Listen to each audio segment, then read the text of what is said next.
Hello and welcome to Interesting Talks with Footprints.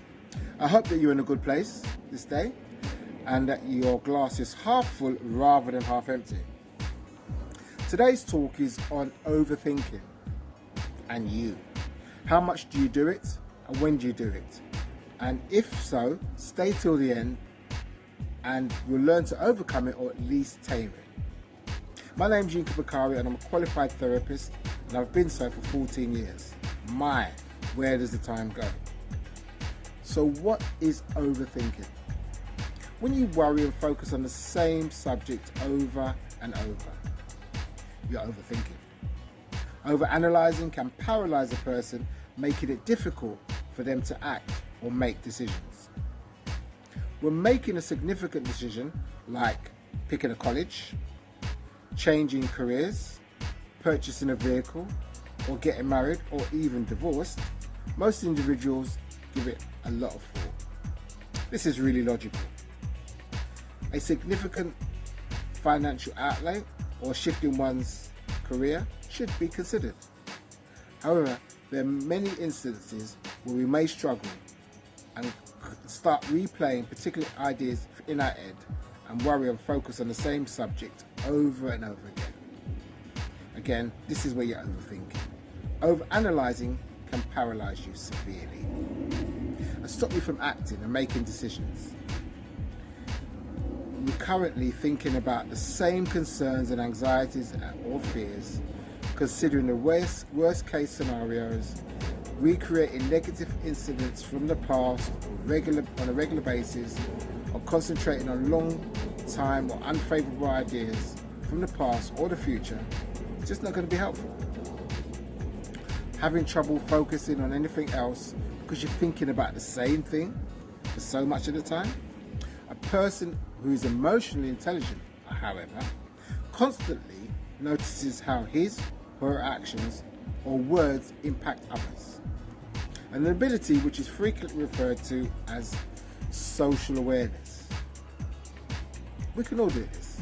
So thinking about the issue from a different perspective and reflecting on how decisions may affect others, especially loved ones, allows a person to become more empathic. Looking inward and taking stock of hurtful patterns of relating helps a person to gain self-awareness. And this is very useful for everybody. And have insights instead of making rash and selfish decisions. An emotionally intelligent person typically attempts to be considerate to others while balancing his or her own needs. Understand overthinking and reining it in, and overthinking can be a drive to chronic indecision and distress.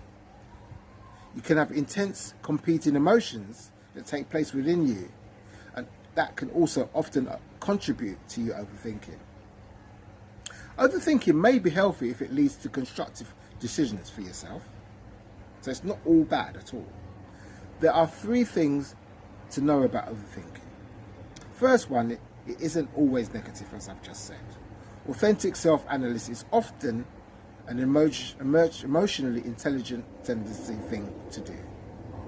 Self-serving, impulsive decision-making is not necessarily so good to do and can lead to dysfunctional outcomes. So do think about what you're doing, but try not to be impulsive if you can't come to a decision in the time frame that you'd like to. Sometimes just give it a length of time to give yourself an opportunity to come to the right decision.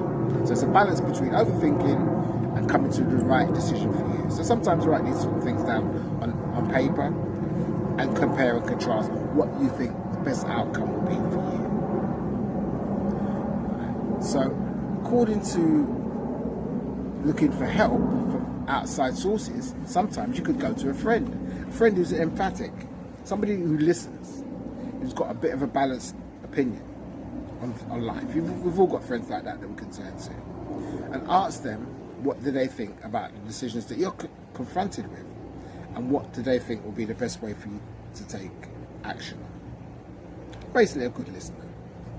And they should be able to help you to reflect on the competing emotions that you have going within yourself and help you to sort things out, help you unpack and identify what is important for you to make in that particular decision that you're looking to make.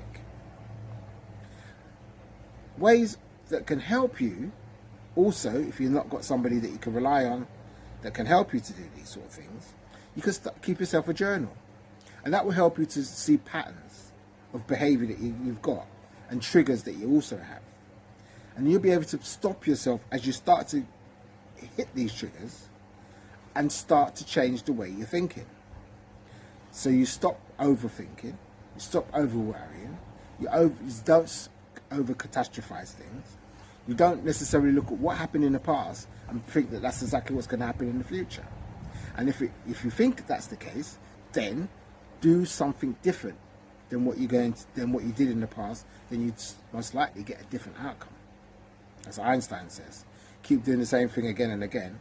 Only a fool is the actions of a madman. I'm not saying you're a madman or madwoman, but if you keep doing the same things, you will most likely get the same outcomes.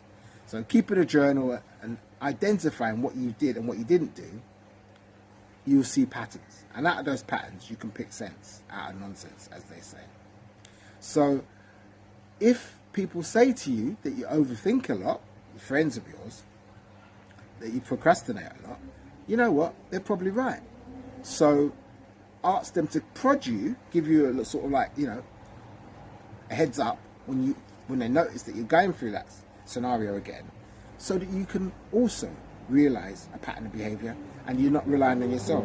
You've given somebody license to tell you they think you're overthinking, that you're procrastinating. Things that can also help would be exercise. Physical exercise is a really great thing for so many things. It releases endorphins. Even a 5-minute walk around the block can increase the amount of happy chemicals that are released in your body. And it can help with depression and anxiety and overthinking. Personally, I do a lot of thinking when I do walking or when I'm running. These are good times for me to do thinking because it helps me to focus. There's nothing else for me to do. I can't think about a lot of other things except for what I'm doing, as in the running. That's taking care of itself. It's quite difficult, obviously, running. But you're able to think. You get clarity of thought. Obviously, your blood's pumping around your body. Everything is functioning properly at its optimum level. So it's a good time to think and make decisions. So if you like this talk, leave comments, because as I said, we all learn from each other. We grow together. Share with people. And if you've not subscribed to this channel, do subscribe. Bye for now. Take care of yourself. See you in 2 weeks' time. Bye.